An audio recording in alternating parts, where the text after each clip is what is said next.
Վրաստանում կատարվել է Սաակաշվիլիի կուսակցության արգելման առաջին քայլը։ Նմանօրինակ գործողություններ պետք է ձեռնարկել նաև Հայաստանում։ Ժողովրդավարությունը, իհարկե, կարևոր արժեք է, բայց երբ ընտրում ես նրա և ազգային շահի միջև, պետք է ընտրել երկրորդը։ Իր ֆեյսբուքյան էջում գրել է Փայլակ Չոբանյանը։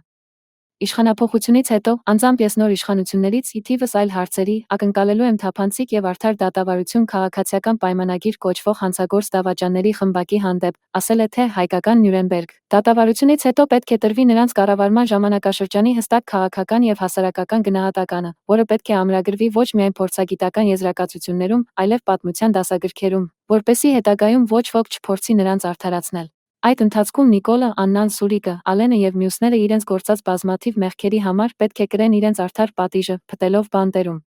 Իսկ քաղաքացիական պայմանագրի մնացորդները պետք է կատեգորիկ արգելվեն, նրանց հետ աֆիլացված մարդիկ այլևս երբեք բարձրագույն պետական պաշտոնների չհավաքնեն։ Սա ես կկոչեմ նոր իշխանությունների կողմից ազգային շահի սպասարկում, գրել է Չոբանյանը։